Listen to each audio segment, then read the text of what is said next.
চোখের পানি ছাইরা দিয়া কান্দার কয় নবী গো, ও নবী আমার জীবনে আমি এমন পাপ করেছি গো নবী, আমারে বুঝি আল্লাহ মাফ করবো না।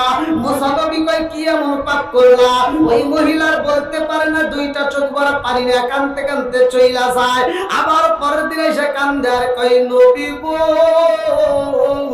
ও মায়ার নবীজি আমার জীবনে আমি এত পাপ করেছি গো নবী, দুনিয়ার মানুষের চোখে ফাঁকি দিয়ে গুনাহ করেছি, সবার চোখে ফাঁকি দিলাম, কিন্তু মালিকের চোখে তো ধরা পইরা গেছি। আমার মন বলে আল্লাহ বুঝি আমারে মাফ করবো না। মুসা নবী এইবার বলে কি এমন গুনাহ করেছ আমি জানতে চাই। ওই মহিলা কান্দে আর কই নবী গো, আমি অপরাধী একে একে তিনটা অপরাধ কইরা পালাইছি। মুসা নবী কই মা গো, মা কি এমন অপরাধ করেছো তোমারে আল্লাহ মাফ করবে না, কারণটা কি? বলে নবী গো, ও নবী গো এই দুনিয়ার মুখে আমি গোপনে জিনা কইরা পালাইছি, আমার এই দুনিয়াতে বিয়া ভাই নাই গো নবী, আমি গোপনে জিনা কইরা পালাইছি এবং আমার পেটের মধ্যে বাচ্চা এসে, ও নবী গো এই বাচ্চাটা আমার পেটের ভিতর আসার পরে আমি দুনিয়ার মানুষকে জানতে দেই নাই, আমি বেশি বেশি করে কাপড় পইরা মানুষের সামনে বের হইতাম, মানুষ বুঝতে পারবে বিদায় আমি কাপড় পইরা মানুষের সামনে ঘুরতাম, আমি কাউরে বুঝতে দেই নাই। মুসা নবী কয়ে পাপী রে, তারপরের ঘটনা আমি জানতে চাই। ওই মহিলা দুইটা চোখের পানি ছাইরা দিয়া কান্দে আর কয় নবী গো, ও নবী আমার পেটের বাচ্চা যখন 7 মাস 8 মাস পূর্ণ হয়ে যায় গো, আমার চেহারার পরিবর্তন হয়ে যায়, আমার শরীরটার পরিবর্তন হয়ে যায়, এলাকার মানুষ বুঝতে পারবে আমার পাপী মহিলা গালি দিব গো নবী। এই জন্য আমি মানুষের মাঝ থেকে বের হইয়া আমি জঙ্গলে জঙ্গলে আমি বনে বনে ঘুরে ঘুরে সময় কাটাইতাম। ও নবী গো আমি বনে বনে ঘুরে ঘুরে সময় কাটাইয়া আমার পেটের বাচ্চা যখন দুনিয়াতে আইব, এইবার দুনিয়াতে যদি বাচ্চা আসে ওই মুহূর্তে তার দাইমার দরকার, ডেলিভারির সময় দাইমার দরকার, আমি দাইমা আনবো কেমনে? আমি যদি কোন দাইমারে ডাকে দেই গো নবী, ওই দাইমা সাক্ষী হয়ে যাইব, তাইলে তো আমি আবার অপরাধী হয়ে যাব, ওই দাইমারে সাক্ষী রাখা যাবে না, এই জন্য আমি জঙ্গলে যাই, আমি কোন দাইমা ডাক দেই নাই। ও নবী গো আমি কোন দাইমাকে খুঁজি নাই, আমি একা একা কষ্ট করছি গো নবী। এই বাচ্চাটা যখন দুনিয়াতে আইছে আমি বাচ্চাটা নিয়ে দুইটা চোখের পানি পালায়া কানলাম, এই বাচ্চা নিয়ে আমি কোথায় যাব, যাওয়ার মতো জায়গা নাই, নিজের বাড়িতে যদি যাই বাড়ির মানুষ মাইনা নিবে না, বন্ধু বান্ধব মাইনা নিবে না, তারা প্রতিবেশী মহিলারা আমার ধিক্কার দিবে, সব মানুষ আমারে খারাপ বলবো, যার কারণে এই বাচ্চাটাকে আমি নিজের হাতে গলায় টিবে টিবে মাইরা ফালাইছি গো নবী। বনি ইসরাইলের ঘটনার ভিতর উল্লেখ করা হয় এই মহিলা কান্দার কই নবী গো, নবী গো আমার জীবনে এই পাপ কাজ করেছি, আমার মন বলে আল্লাহ বুঝি আমারে মাফ করবে না। মুসা নবী কই পাপী রে, ও পাপী দূর হয়ে যা, তোমার সাথে আমি কথা বলতে চাই না। মুসা নবী যখন বলে দূর হয়ে যাও, ওই মহিলাটা কান্দে আরে কই মালিক রে, মুসা নবীর কাছে আইলাম, মুসা নবী আমারে দূর দূর করে তাড়াইয়া দেয়।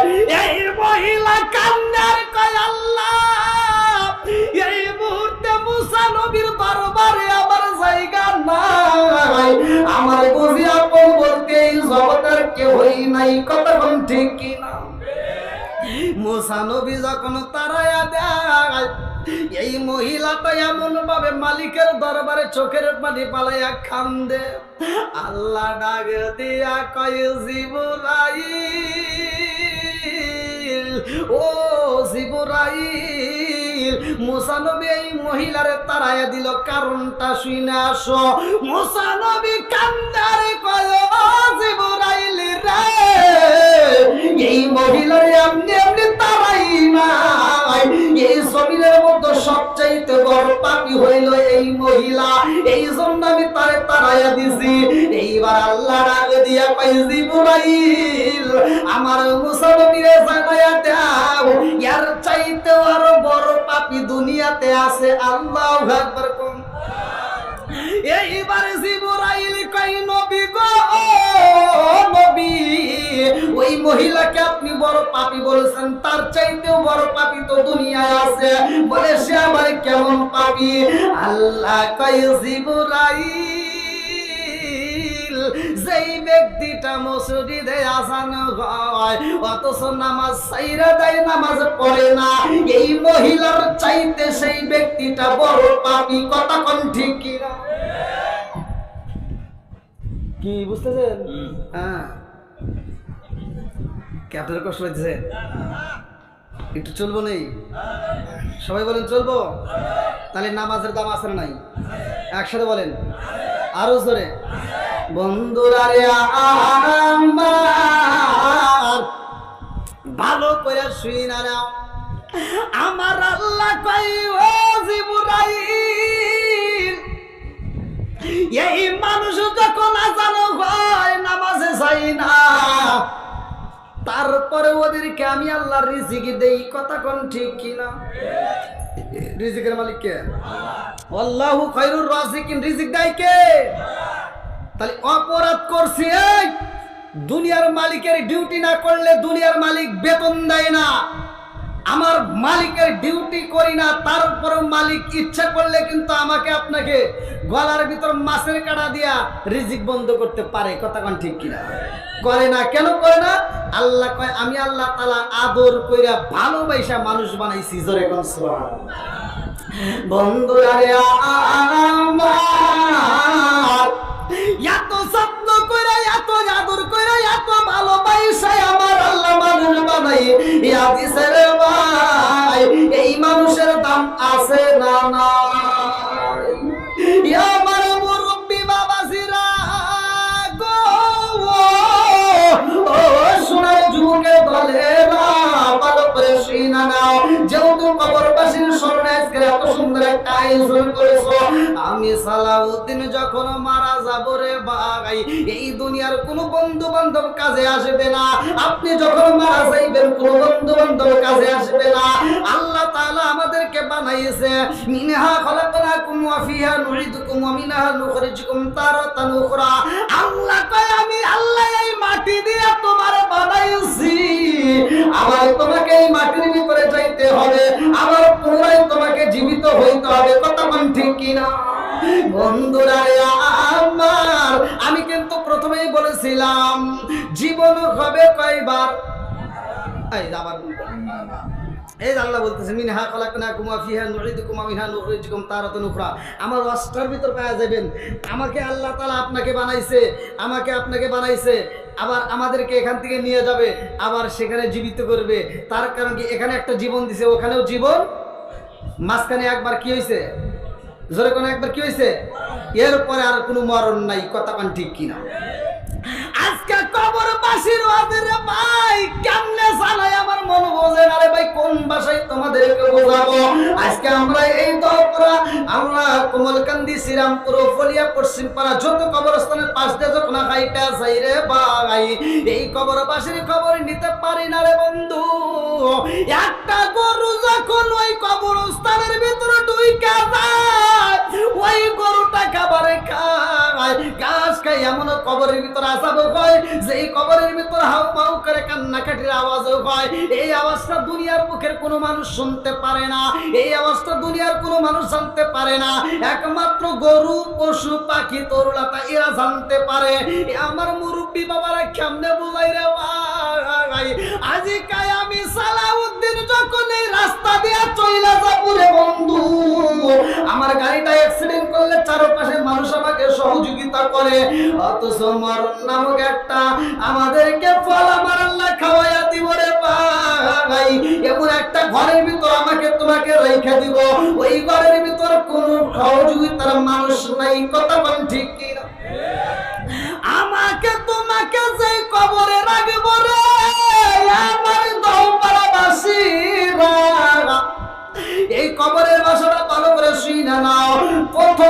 মঞ্জিল কবরের আসল ঘাটি, প্রথম মঞ্জিল হাসরের প্রথম মঞ্জিল কবর। এই কবরটা যার ভালো হইব রে ভাই, হাসরের ময়দান তার ভালো হইব। কথা কোন ঠিক কিনা? ফুলসিরাতে ব্রিজ তার সহজ হইব, মিজানের পাল্লা তার সহজ হইব। আমার মুরব্বি বাবারা কেমনে বুঝাই, ভালো করে শুনা নাও, ভালো করে শুনা নাও।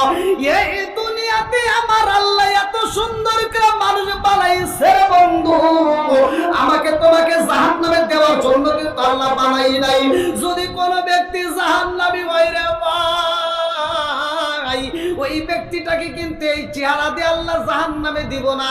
আজকে নতুন অবস্থা ভালো করে শুনা নাও, যদি কোন ব্যক্তি জাহান্নামের আসামি হয়ে যায় রে ভাই, মানুষের সুরত দিয়ে তাকে জাহান্নামে আমার আল্লাহ চালাইবো না। কেন চালাইবো না এটার ব্যাখ্যা আজকে নিয়ে যাও রে বন্ধু। আমার আল্লাহ তাআলা এই মানুষের মুখের মধ্যে আমার আল্লাহর কুদরতি হাতটা লাগায়া দিছে। জোরে জোরে কন্যা সুবহানাল্লাহ। ইয়া আমার মুরব্বি বাবা হাজিরা গো, এই কবরের ভিতর আমাকে আপনাকে যখন রাখা হবে, এইবার মুনকার নাকির ফেরেশতা আসার আগে আরেকটা ফেরেশতা আসবে, যার নামটা কিতাবের ভিতর উল্লেখ করা হয় রুম্মান নামক একজন ফেরেশতা হবে। ওই জায়গায় আমার আপনার আপন বলতে কেউই থাকবে না। আরে দুনিয়ার বুকে যখন মানুষটা মারা যাইব, আমার আল্লাহ ডাকে দিয়া কয়, ও মালাকুল মউত আজরাইল, তোমার হাতের মধ্যে আজকে আমি আল্লাহ একটা নকশা আঁকায়া দেব। মালাকুল মউতের হাতের মধ্যে আমার আল্লাহ একটা নকশা আঁকায়া দেয়। ভালো করে শুইনা নাও, আল্লাহর নামটা সুন্দর করে ডান হাতের মধ্যে লেখা দেয় রে ভাই, মালাকুল মউত আজরাইল। এইবার ইমানদার ব্যক্তির রূহটা কবজ করতে আসবে, এই ডান হাতটা এরকম ভাবে দেখায় দিবে, আর ইমানদার ব্যক্তি ডান হাতের দিকে তাকাইয়া আল্লাহর নাম নিবে। ইমানদার ব্যক্তির ইমানের সহিত মৃত্যু হইব। আমার মুরব্বি বাবারা, আমার আল্লাহ তাআলা এমন একটা গাছ, শাজারাতুল মুনতাহা নামক একটা গাছ তৈরি করলো। ওই গাছের ভিতরে একটা নয়, দুইটা নয়, লক্ষ লক্ষ কোটি কোটি পাতা তৈরি করেছে। ওই গাছের মধ্যে আমার নামের একটা পাতা আছে রে ভাই। আপনাদের ইমাম সাহেবের নামে একটা পাতা আছে, আপনার নামে একটা আছে, সবারই নামে একটা পাতা আছে। ওই পাতার মধ্যে নাম ঠিকানা দেওয়া আছে। মালাকুল মউত ওই পাতার নিচে থাকবে, গাছের নিচে একটা চেয়ার থাকবে, টেবিল থাকবে। যেই মানুষটা মারা যাইব রে ভাই, কিতাবের ভিতর উল্লেখ করা হয়, কোন কোন কিতাবের ভিতর আছে 39 দিন আগে, কেউ বলে 40 দিন, কেউ বলে 41 দিন আগে ওই গাছের পাতা জইরা পয়রা যাইব রে ভাই। ওই গাছের পাতার কালার হবে দুইটা। যেই মানুষটা মারা যাইব রে ভাই, ওই মানুষের নামের পাতাটা যখন 40 দিন আগে পয়রা যায়, ওই পাতাটা কোথায় পড়বে ভালো করে শুইনা নাও। মালাকুল মউত আজরাইল চেয়ারের উপরে বইসা থাকবে, টেবিলের উপরে যখন পাতাটা পয়রা যায় রে ভাই, এই পাতার কালার হবে দুইটা, একটা হলো ইমানদার আর একটা হলো বেঈমানদার। ভালো করে শুনে নাও, ইমানদারের পাতা যদি পয়রা যায় রে ভাই, মালাকুল মউত আজরাইল বাম হাত দিয়ে ধরবে না, ডান হাত দিয়ে ইমানদারের পাতা ধরবে। ভালো করে শুনে নাও আদবের সাথে। আর যদি কোন বেঈমানদারের পাতা পয়রা যায় রে ভাই, মালাকুল মউত আজরাইল বাম হাত দিয়ে দইরা পালাইব। এমন ভাবে ধরবে রে ভাই, রাগান্বিত হইয়া জান কবজ করার জন্য যাইব। আর এই ইমানদার ব্যক্তি যদি মারা যায় রে, আমার দৌপাড়াবাসীরা, তুমি যদি মারা যাও, তোমার সন্তানেরা পাগল পারা হয়ে যাইব। তারা বলবো তাড়াতাড়ি যাও কাফনের কাপড়ে নিয়ে আসো, একজন বলবে তাড়াতাড়ি বাঁশ কাটো, আর একজন বলবো তাড়াতাড়ি যাইয়া কবর খুঁড়ো। কথা কোন ঠিক কিনা? কিন্তু তোমাকে বাইন্ডিং করার জন্য কথা বলেন না কেন? নারাক করছেন কবরবাসী কাদের? আপনারা মাহফিল শুনছেন মসজিদের, যে কিছুদিন আগে আপনাদের এখানে মসজিদের মাহফিল করে গেছেন, কিন্তু প্রধান বক্তা থেকে খুব 2 জায়গায় ছিলাম, খুব বিপদে। আজকে আর তার টেনশন নাই। তো যাও,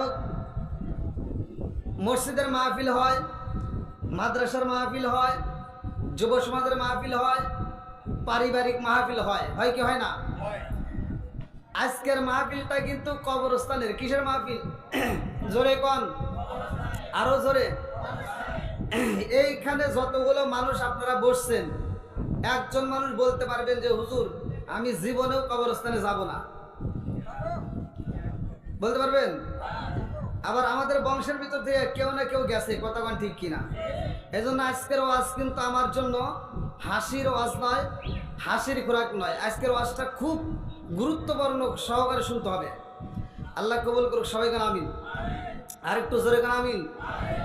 এই যে সামনের দিকে একটু ফাঁকা না রেখে একটু পিছন দিক থেকে জায়গা বাই করেন, যারা আসবে তারা পিছনে বসবে। একটু কষ্ট করে আসেন ভাই, আসেন সকলে একটু আসেন। যেহেতু কবরবাসীর স্মরণে আজকে এত সুন্দর একটা আয়োজন, জীবনে আপনি যদি এই রাস্তায় অ্যাক্সিডেন্ট করেন, বিপদে পড়েন, আপনাকে সহযোগিতা করার লাগে চারপাশের লোক আসবে, কথা বলেন ঠিক কিনা? আর কবরস্থানে যতগুলো মানুষ ঘুমাইছে, যতগুলো মানুষকে আপনি কবরে রেখে আসছেন, ওই কবরের পাশ দিয়ে কত মানুষ হাইটে যায়, কত মানুষ মোবাইলে কথা বলে, কত মানুষ আনন্দ করে, কবরবাসীর কোনো খবর নেয় না, কথা বলেন ঠিক কিনা? হঠাৎ একদিনে আসরাইলে আই ফাঁসি দিব রে আমার গলে, শেষ করিব আমার জীবন পাগল মন। হঠাৎ একদিনে আসরাইলে ফাঁসি দিব রে আমার গলে, শেষ করিব আমার দাফন পাগল মন। তুই মরিলে সঙ্গের সাথী পাইবি না একজন পাগল মন। একবার ভাবলি না রে তোর হইব রে মরণ। সহস্রে কথা ঠিক কিনা? বন্ধুরা ভালো করে শুনে নাও, আল্লাহ বললেন সূরা যারিয়াত আয়াত নম্বর 56, আল্লাহু আকবার ওয়ালিল্লাহিল হামদু বিসমিল্লাহির রাহমানির রাহিম।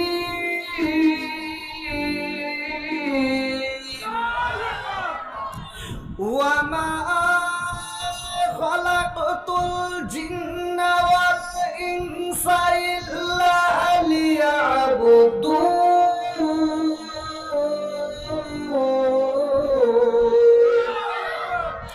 আল্লাহ বললেন সূরা যারিয়াত আয়াত নম্বর 56, ওয়া মা খালাকতুল জিন্না ওয়াল ইনসা ইল্লা লিয়াবুদুন।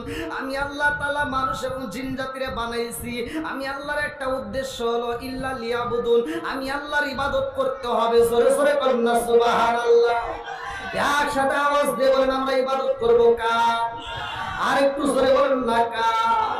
খেদমত করব কার? এটা মিছা কথা। আল্লাহর কি খেদমত করবেন? কি ভাই রাগ করতেছেন? ভুল মানুষের হতেই পারে, কতক্ষণ ঠিক কিনা? সমাধান আছে, কতক্ষণ ঠিক কিনা? আমরা ইবাদত করব আল্লাহর, খেদমত করব মা বাবার, কতক্ষণ? একসাথে বলেন। জীবন কয়বার? আরো জোরে। নো, জীবন হবে বারবার, মরণ হবে একবার। জোরে কোন সুবহানাল্লাহ। আমি দলিল দিয়ে ওয়াজ করে বুঝাই দিয়া যাবো, রাজি আছেন? সবাই তো রাজি? এই জিবা কয়টা? একসাথে বলেন না কেন? আরো জোরে। ডাহা মিছা কথা। জিবে দুইটা, জিবে কয়টা? হ্যাঁ, ওই যে এখন পাইছে।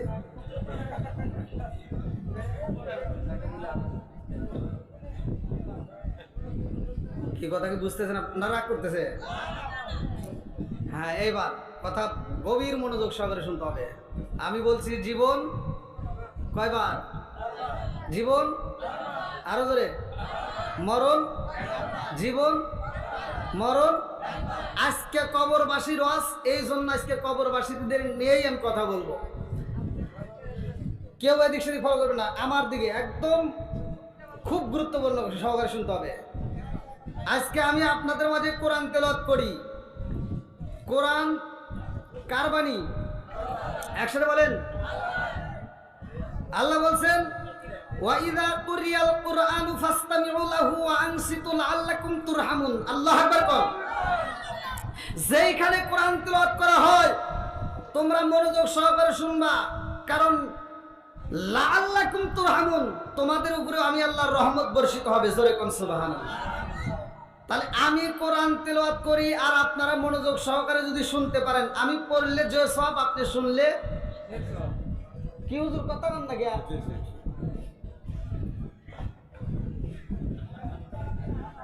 কি মুরব্বি ঠিক আছে হ্যাঁ কি কথা বুঝতেছেন তো তাহলে আমি রাগ করতেছেন নাকি না আমি পড়লে যে সব আপনি শুনলে কি একই সাথে বলেন একই সাথে বলবেন আমি পড়লে যে সব আপনারা শুনলে একই সব হ্যাঁ কম বেশি না একই সব আচ্ছা এই বিচারটা করছে কিনা একসাথে বলেন এই বিচার যদি আমার মতো হুজুরকে দিত ওই আপনি করে ইমাম সাহেবকে দিব পৃথিবীর বড় বড় আলেমদের কাছেও যদি দিত যত বড় কুতুব আছে যত বড় হুজুর আছে একার কাছে যদি আল্লাহ এই বিচারটা দিত যে তোমরা পড়লে ওখানে কি সওয়াব দিবে তোমরাই দিও আপনারা একটা সওয়াবও পাইতেন না কথা বল না কে এটাই উচিত কথা কথা বল ঠিক কিনা আপনারা একটা সওয়াবও পাইতেন না আবার যদি করেন যে অমুক হুজুর খুব ভালো আর খুব ভালো যা জিগান গা হুজুরের তথ্য নিয়ে দেন গা হুজুর ইমামতি করতেছে মাস গেলে বেতন পাবে ওরও তো নামাজ আছে কথা বল ঠিক কিনা আবার আমি ওয়াজ করতেছি ওয়াজের সওয়াব তাহলে আমি কইরা সওয়াব পাইতেছি আপনি শুনলে একই সওয়াব পাইতেছেন এখান থেকে যখন আমি বিদায় হব বিদায় হওয়ার সময় যে কমিটি আমাকে একটা কাটতে দিব না আর রাস্তায় আটকায় যদি কোন হুজুর আসসালামু আলাইকুম ওয়াজ করলেন ভালো আপনি ওয়াজ করে যে সওয়াব পাইলেন আমরা শুনে একই সওয়াব পাইলাম তাহলে টেহাটা ভাগ করেন কথা বল না কে আমার মতো হুজুর আর আপনি করে চিনি না কথা বল ইমাম সাহেব মাস গেলে বেতন পাবো আপনি কাছে চেনে না কথা কোন ঠিক কিনা কথা বুঝতেছেন কি তাহলে আমাদের মতো হুজুর করে যদি বিচারের রায় দিত যে আল্লাহ যদি বলতো তোমরা যা করলে ওখানে ভাগ করে দেওগা আমরা আপনাদের একটা সওয়াব দিতাম না কথা কোন ঠিক কিনা তাহলে বিচার করছে কে একসাথে বলেন কে বন্ধুরা আমার ভালো করে লক্ষ্য করে শুনা নাও আমার আল্লাহ তাআলা এই দুনিয়াতে আমাকে বানাইছে রে ভাই তোমারে বানাইছে আমার আল্লাহর ইবাদত করার জন্য ভালো করে শুনা নাও বন্ধুরা আজকে আমার আল্লাহর ইবাদত থেকে আমরা বঞ্চিত হয়ে গেলাম 5 ওয়াক্ত নামাজের কথা আমার আল্লাহ ঘোষণা দিয়ে দিল এই 5 ওয়াক্ত নামাজ আমরা নিয়মিত আদায় করতে পারি না আরে ফজর নামাজ ভাই মসজিদে যখন মুয়াজ্জিন আযান দেয় রে ভাই আর আমি আর তুমি এইবার লাত মুড়ি দিয়ে ঘুমাইলাম ফ্যানের বাতাসে আরামে ঘুরাইলাম আমরা মসজিদে যাই না এ আমার মুরব্বি বাবারা লক্ষ্য করে শুইনা নাও রে বন্ধু আজকে যদি যেই ব্যক্তিরা চাকরি করে গার্মেন্টসে চাকরি করুক আর যে কোনো অফিসে চাকরি করুক ভালো করে শুইনা নাও প্রতিদিন তোমার ডিউটি দিতে হয় যদি কোনো মালিকের বাড়িতে তুমি ডিউটি দাও আরে প্রতিদিন তুমি ডিউটি করো রে ভাই ওই মাসের ভিতর যদি তুমি 10 দিন ডিউটি করো 20 দিন ডিউটি না করলে তোমার বেতন কাইতে রাখে কতক্ষণ ঠিক কিনা আরে ইমাম সাহেব যদি এক মাসে যদি ইমামতি না করে তার বেতন নাই আমার মালিক কেমন রে ভাই আমার আল্লাহ এত সুন্দর করে আমাদেরকে অক্সিজেনের ব্যবস্থা করলে না আজকে রাত্রিতে এই যে লাইটের ব্যবস্থা করছো এই একটা বিদ্যুতের বিল ওঠে আবার ফ্যানের বাতাস খাইবে এটার একটা বিল ওঠে আবার তুমি রান্না করতে যাও ওখানে একটা বিল ওঠে বন্ধুরা রে আমার আল্লাহ কত ভালোবাসে সকালবেলা একটা সূর্যোদয় কতক্ষণ ঠিক কিনা আরে তোমার বিল দিতে হয় না রাত্রিতে এত সুন্দর ঝিকিমিকি তারকা দিয়ে আমার আল্লাহ নীরবতা পালন করে দিল তুমি আরামে ঘুমাইতে পারলে তোমার কাছে বিল নেওয়া হয় না এ আমার মুরব্বি বাবা জিরা গো আল্লাহ কয় বান্দা আমি এত কিছু দিছি আমার বিলের দরকার নাই শুধুমাত্র আমি আল্লাহকে 5 ওয়াক্ত নামাজে আমি আল্লাহর শুকরিয়া আদায় করবা জোরে জোরে কন্না সুবহানাল্লাহ আরে আল্লাহর ইবাদত আমি তুমি ফাঁকি দিছি রে ভাই এত ফাঁকি দিলাম রে বন্ধু গুনাহ করতে করতে এইবার আমার অন্তরটা শক্ত হয়ে গেল পাথরের মতো আজকে এমন গুনাহ করলাম চোখ দিয়ে পানি আসে না বাপটা মইরা যায় মাটা মইরা যায় চোখ দিয়ে পানি আসে না কতক্ষণ ঠিক কিনা এই কথা বলতে হবে আমার সাথে এই কবরস্থানে অনেকের মা মরে গেছে এই মুরব্বিদেরকে জিজ্ঞান আগেকার সময় আমরা দেখছি ছোটবেলায় দেখছি